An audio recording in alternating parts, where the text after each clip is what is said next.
Finally, we have implemented homophily. We have seen how to implement 3 kinds of closures in our evolutionary model, and the last and the most interesting thing which remains is the social influence, and it's actually the most easy. We needn't do anything here in this model to achieve social influence, as I have told before. So there is a very subtle way in which we capture this social influence happening. How do we do that? Is assume that if a person is connected to a gym, so obviously his being connected to gym should result in a decrease in his BMI, and if a person is connected to an eat out place, this should result in an increase in the BMI of this person. So what do we do? For every node which is connected to a gym, we reduce its BMI by 1 every iteration, and every node which is connected to an eat out place, we increase its BMI by 1 every iteration. And we just do this and the social influence is captured. How? So as I have told you, we have seen here now, when a person gets connected to a gym, he is losing weight. Now I have a friend and this friend is going to the gym. Now because of membership closure, I tend to become a part of the gym, and when I become a part of the gym, as you saw, I'll start losing weight. So this is one aspect of social influence. So we have mainly looked at 3 reasons why in which social influence can happen, but we capture one of those here, and that reason is the shared context. When 2 people are the part of the same social foci, it leads to an influence. So we have seen that it's like if 2 people both have a brilliant teacher, both of them will start having good marks. Similarly, if 2 people here, both of them are part of gym, so one person was going to gym, another also started going to gym, will start losing weight, and similarly with an eat out place, the effect is reversed. So this is how we capture social influence here. Finally, what we want to do here is we want to implement social influence. How we are implementing social influence, we have already discussed before. So it's an indirect implementation of social influence. So it's mainly at every iteration, a person who is associated with gym loses weight and a person who is associated with an eat out gains weight. And then as we know that membership closures are happening, so let's say I am a part of gym and then I have a friend who is fat, then he looks at me and I have joined gym, he also joined gym, and hence he started losing weight. So that's a kind of social influence we are going to implement here. So for meanwhile, let's just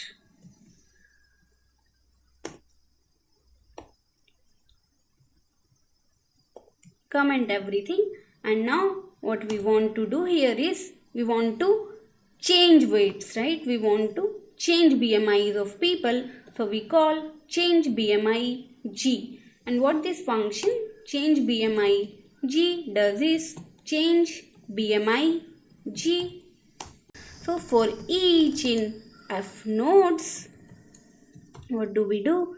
For each one in G dot neighbors of each, what do we do? If G dot node each one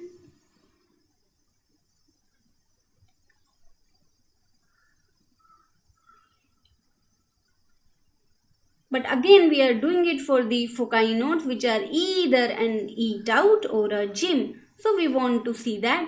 So for each in F nodes, we again need to put a loop here.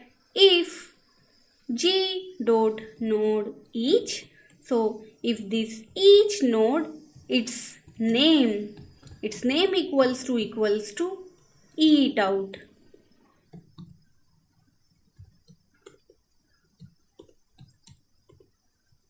If its name equals to eat out, only then we are going to execute this code. So if it's eat out, we look at each of its neighbors, and if each G dot node each one, name. So now since we are going to increase the weight, so first of all this name should not be equals to 40, right? Because if it is equal to 40, we cannot further increase the BMI of this person. So if G dot node each one name is not equals to 40, what do? Is we increase it by 1. G dot node each one name equals to G dot node each one name plus 1, right? And then we again do the same thing for gym. So it's essentially we have to copy paste the same code here. If G dot node each name equals to gym, so if it is a gym, we look at all of its neighbors, and if for a neighbor this value should not be equals to 15, if this value is not equals to 15, we decrease its BMI by 1. So this is how we are going to change the BMI of people. Okay. Now what we are going to do is, we have all three components in our network. We have homophily, we have closure, and we have social influence. We are going to put all of these three together and we are going to visualize our network. So let's take time for t in range. Let's do it over a time period of, let's do it for 10 time steps. So for t in range 0 to 10, what are we going to do is,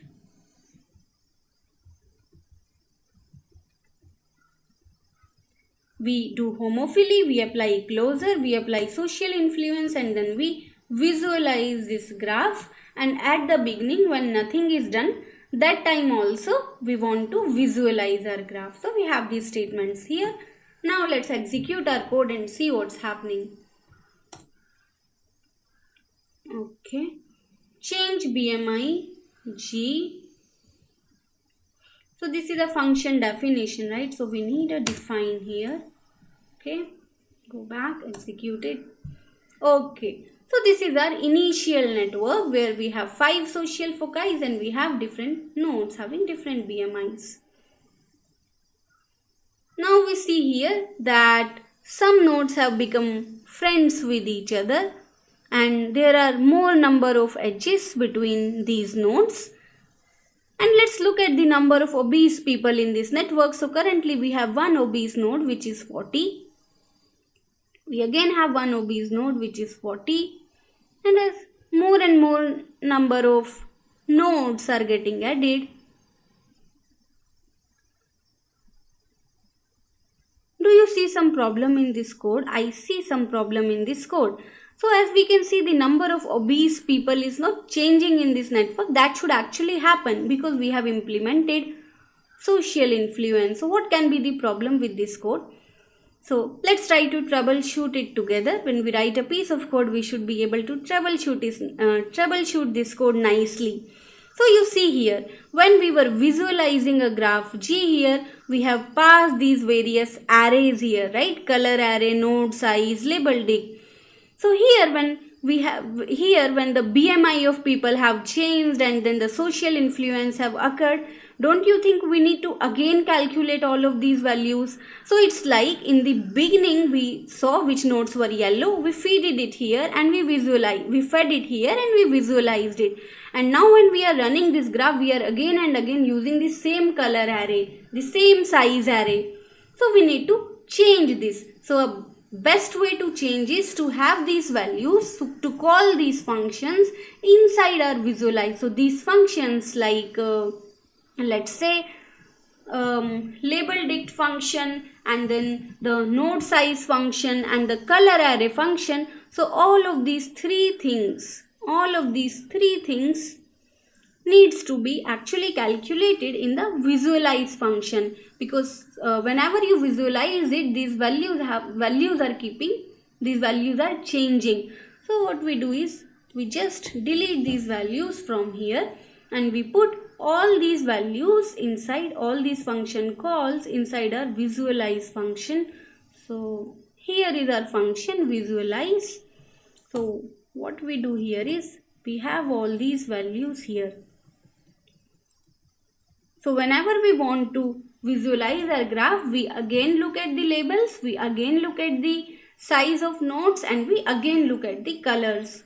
And then we do not need to have all these things here. We just have a defined visualize G, and when we call this function towards the end, there also we just need a visualize G.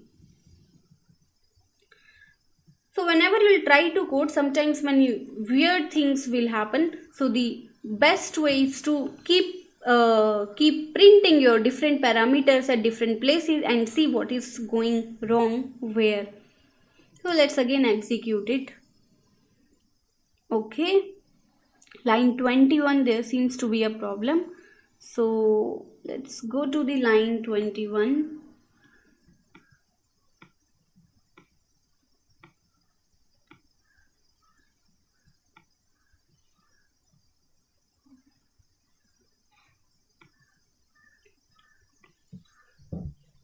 Okay, so we have calculated label dict here, we have calculated node size here. So instead of n size here, it should be node size.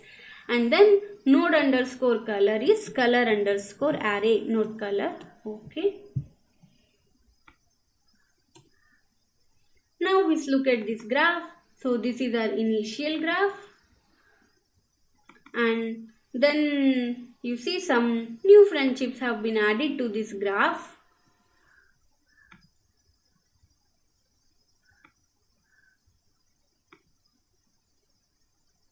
So now you see there is one yellow node and there is another yellow node. So you see that the BMI of one node has been increased and it has hit the obesity parameter. So that's how our graph will keep changing. To have a better visualization, we can actually change the parameters we have used in the code. But you will see that with time, more and more number of people will keep becoming obese because of social influence, and yes, people will lose their weights also because of this. So let's quickly have a look on the parameters. So this was for homophily and then this is for closure. So let's keep it small for the time being. Let's keep it 0.01 and then we can again visualize this graph.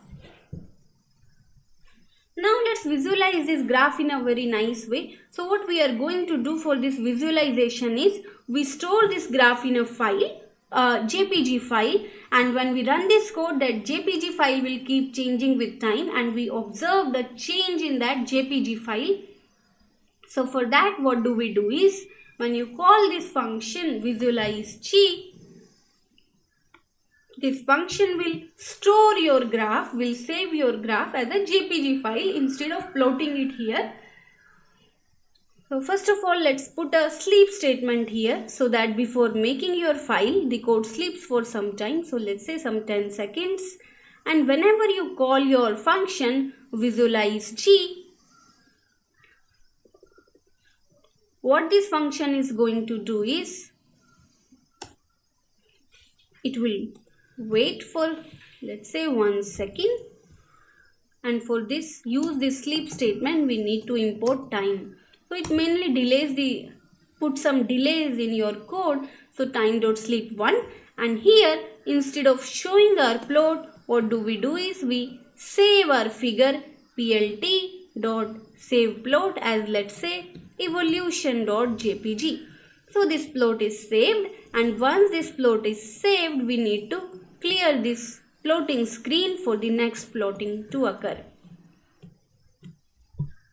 So what we have done is we have removed the plt.show statement here, and whatever the output graph is, we are having that output graph in a separate file, and that separate file keeps changing with time. So let's execute this code now and see what's happening. So let's come back. So here we are, and let's wait.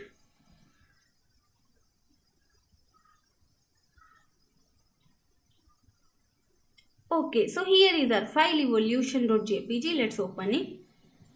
And you can see that now this code has started changing with time. This figure has started changing with time. And you can see that how more and more number of yellow nodes are popping up in the network, how more and more number of green nodes are popping up in the network, which shows that with time the number of obese people in this network is increasing, and with time the number of underweight people in this network is also increasing. So it mainly depends on how you execute this code. So this was one way of looking at this animation. There are actually many nice Python functions to look at these animations. So for the sake of simplicity, we have done it like this time. But next time we'll try to use a better approach. We'll try to use the inbuilt functions of Python.